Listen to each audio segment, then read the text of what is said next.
Meditations by Marcus Aurelius. Book 2.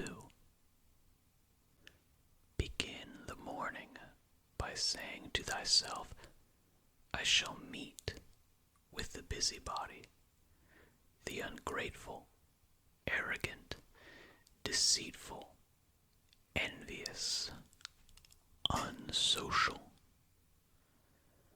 All these things happen to them by reason of their ignorance of what is good and evil. But I, who have seen the nature of the good, that it is beautiful, and of the bad, that it is ugly, and the nature of him who does wrong, that it is akin to me, not only of the same blood or seed, but that it participates in the same intelligence and the same portion of the divinity. I can neither be injured by any of them, for no one can fix on me what is ugly, nor can I be angry with my kinsman, nor hate him,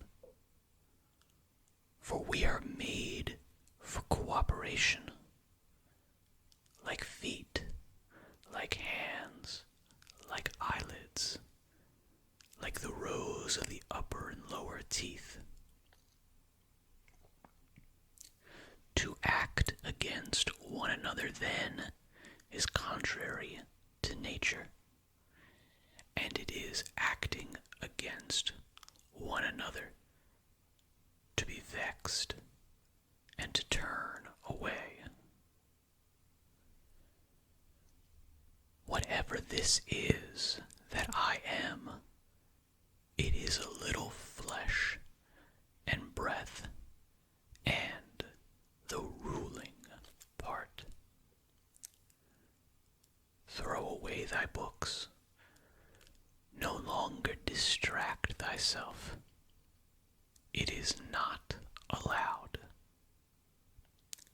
But as if thou wast now dying, despise the flesh.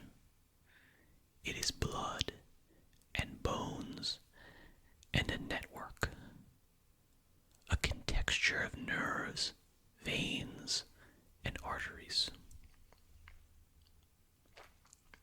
See the breath also, what kind of a thing it is. Air, and not always the same, but every moment sent out and again sucked in. The third, then, is the ruling part. Consider thus, thou art an old man. No longer let this be a slave, no longer be pulled by the strings like a puppet to unsocial movements. No longer either be dissatisfied with thy present lot, or shrink from the future. All that is from the gods is full of providence. That which is from fortune is not separated from nature, or without an interweaving and involution with the things which are ordered by providence. From thence all things flow, and there is besides necessity, and that which is for the advantage of the whole universe, of which thou art a part. But that is good for every part of nature, which the nature of the whole brings. And what serves to maintain this nature? universe is preserved, as by the changes of the elements, so by the changes of things compounded of the elements. Let these principles be enough for thee. Let them always be fixed opinions, but cast away the thirst after books, that thou mayest not die murmuring, but cheerfully, truly, and from thy heart thankful to the gods. Remember how long thou hast been putting off these things, and how often thou hast received an opportunity from the gods, and yet dost not use it. Thou must now at last perceive of what universe thou art a part, and of what administrator of the universe thy existence is an efflux, and that a limit of time is fixed for thee, which if thou dost not use for clearing away the clouds from thy mind, it will go, and thou wilt go, and it will never return. Every moment think steadily, as a Roman and a man, to do what thou hast in hand, with perfect and simple dignity, and feeling of affection, and freedom, and justice, and to give thyself relief from all other thoughts. And thou wilt give thyself relief if thou doest every act of thy life as if it were the last, laying aside all carelessness and passionate aversion from the commands of reason, and all hypocrisy and self-love and discontent with the portion which has been given to thee. Thou seest how few the things are, the which if a man lays hold of, he is able to live a life which flows in quiet and is like the existence of the gods. For the gods, on their part, will require nothing more from him who observes these things.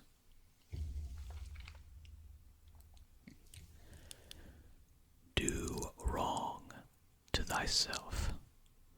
Do wrong to thyself, my soul, but thou wilt no longer have the opportunity of honoring thyself. Every man's life is sufficient, but thine is nearly finished, though thy soul reverences not itself, but places thy felicity in the souls of others.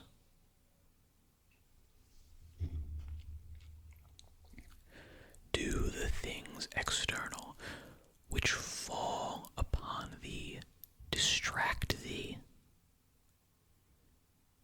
Give thyself time to learn something new and good, and cease to be whirled about. But then thou must also avoid being carried about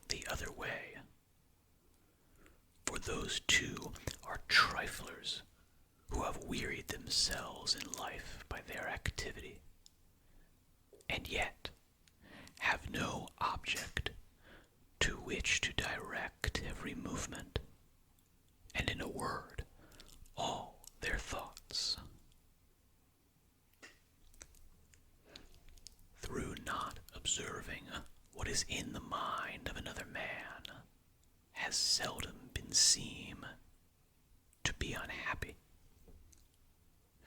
But those who do not observe the movements of their own minds must, of necessity, be unhappy. This thou must always bear in mind. What is the nature of the whole? And what is my nature? And how this is related to that? And what kind of a part it is of what kind of a whole? And that there is no one who hinders thee from always doing and saying the things which are according to the nature of which thou art a part. Theophrastus, in his comparison of bad acts, such a comparison as one would make in accordance with the common notions of mankind, says, like a true philosopher, that the offenses which are committed through desire are more blamable than those which are committed through anger. For he who is excited by anger seems to turn away from reason with a certain pain and unconscious contraction. But he who offends through desire, being overpowered by pleasure, seems to be in a manner more intemperate and more womanish in his offenses. Rightly then, and in a way worthy of philosophy, he said that the offense which is committed with pleasure is more blamable than that which is committed with pain. And on the whole, the one is more like a person who has been first wronged and through pain is compelled to be angry. But the other is moved by his own impulse to do wrong, being carried towards doing something by desire. Since it is possible that thou mayest depart from life this very moment, regulate every act and thought accordingly. But to go away from among men, if there are gods, is not a thing to be afraid of. For the gods will not involve thee in evil. But if indeed they do not exist, or if they have no concern about human affairs, what is it to me to live in a universe devoid of gods or devoid of providence? But in truth, they do exist, and they do care for human things, and they have put all the means in man's power to enable him not to fall into real evils. And as to the rest, if there was anything evil, they would have provided for this also, that it should be altogether in a man's power not to fall into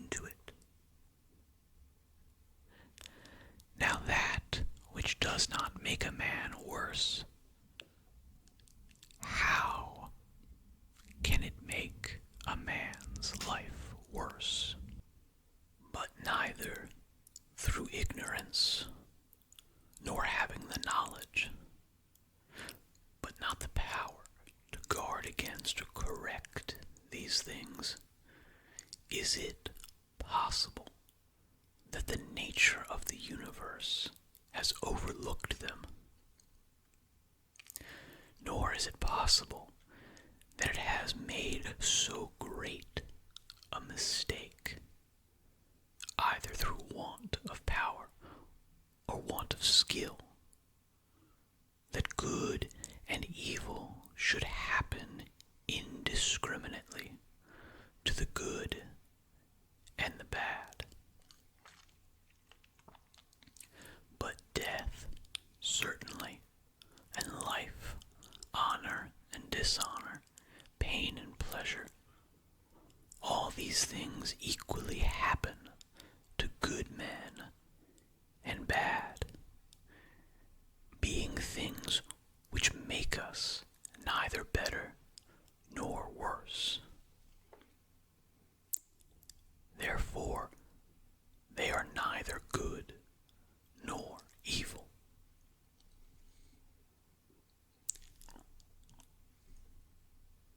How quickly all things disappear.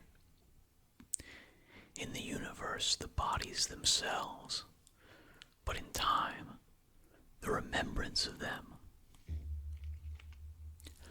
What is the nature of all sensible things, and particularly those which attract with the bait of pleasure, or terrify by pain, or are noised abroad by vapory fame? How worthless and contemptible and sordid and perishable and dead they are. All this, it is the part of the intellectual faculty to observe. To observe, too, who these are, whose opinions and voices give reputation. What death is, and the fact that if a man looks at it in itself, and by the abstractive power of reflection resolves into their parts all the things which present themselves to the imagination in it, he will then consider it to be nothing else than an operation of nature. And if anyone is afraid of an operation of nature, he is a child. This, however, is not only an operation of nature, but it is also a thing which conduces to the purposes of nature. To observe, too, how man comes near to the deity, and by what part of him, and when this part of man is so disposed.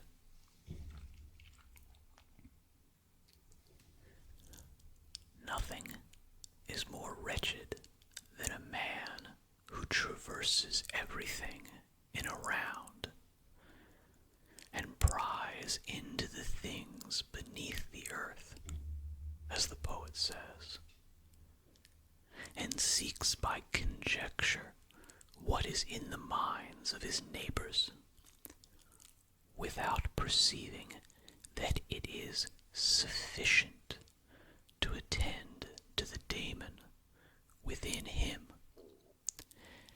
and to reverence it sincerely.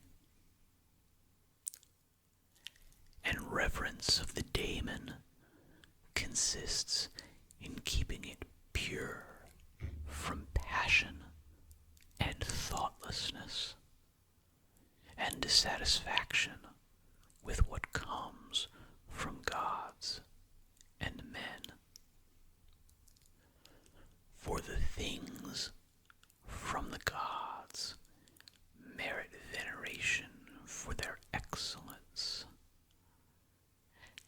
and the things from men should be dear to us by reason of kinship, and sometimes even in a manner they move our pity by reason of men's ignorance of good and bad. This defect being not less than that which deprives us of the power of distinguishing things that are white and black. Though thou shouldst be going to live 3,000 years, and as many times 10,000 years, still remember that no man loses any other life than this which he now lives, nor lives any other than this which he now loses. The longest and shortest are thus brought to the same, for the present is the same to all, though that which perishes is not the same. And so that which is lost appears to be a mere moment. For a man cannot lose either the past or the future. For what a man has not, how can anyone take this from him? These two things then thou must bear in mind. The one, that all things from eternity are of like forms and come round in a circle, and that it makes no difference whether a man shall see the same things during 100 years or 200 or an infinite time. And the second, that the longest liver and he who will die soonest lose just the same. For the present is the only thing of which a man can be deprived. If it is true that this is the only thing which he has,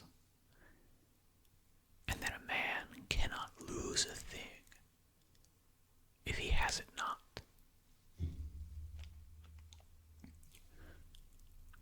Remember that all is opinion.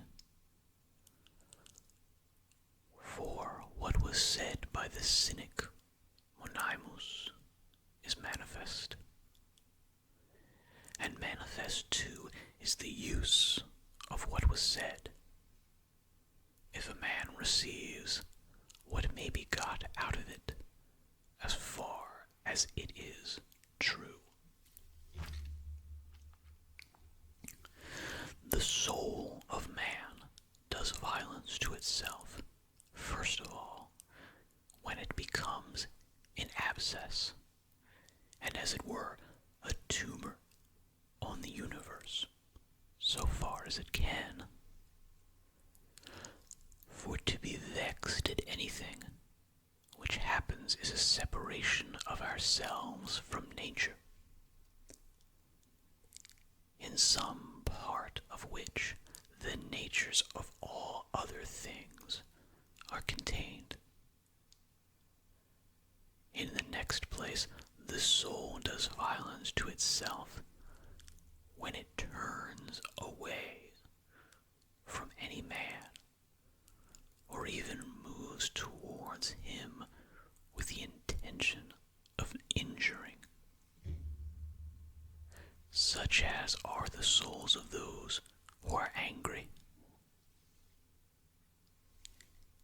third place, the soul does violence to itself when it is overpowered by pleasure or by pain. Fourthly, when it plays a part and does or says anything insincerely and untruly.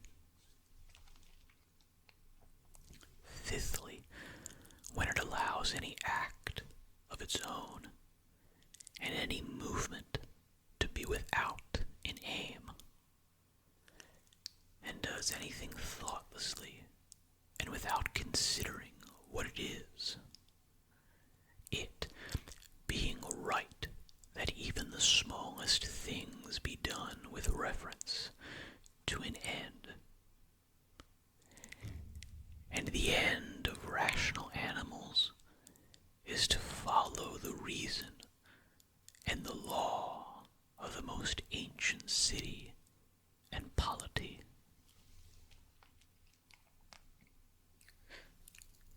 Of human life, the time is a point, and the substance is in a flux, and the perception dull, and the composition of the whole body subject to putrefaction, and the soul a whirl, and fortune hard to divine, and fame a thing devoid of judgment. And, to say all in a word, everything which belongs to the body is a stream, and what belongs to the soul is a dream and vapor, and life is a warfare and a stranger's sojourn, and after fame is oblivion. What then is that which is able to conduct a man? One thing and only one: philosophy. But this consists in keeping the daemon within a man free from violence and unharmed, superior to pains and pleasures, doing nothing without purpose, nor yet falsely and with hypocrisy, not feeling the need of another man's doing or not doing anything, and besides accepting all that happens and all that is allotted as coming from thence, wherever it is, from whence he himself came, and finally waiting for death with a cheerful mind, as being nothing else than a dissolution of the elements of which every living being is compounded. But if there is no harm to the elements themselves, in each continually changing into another, why should a man have any apprehension about the change and dissolution of all the elements? For it is according to nature, and nothing is evil which is according to nature.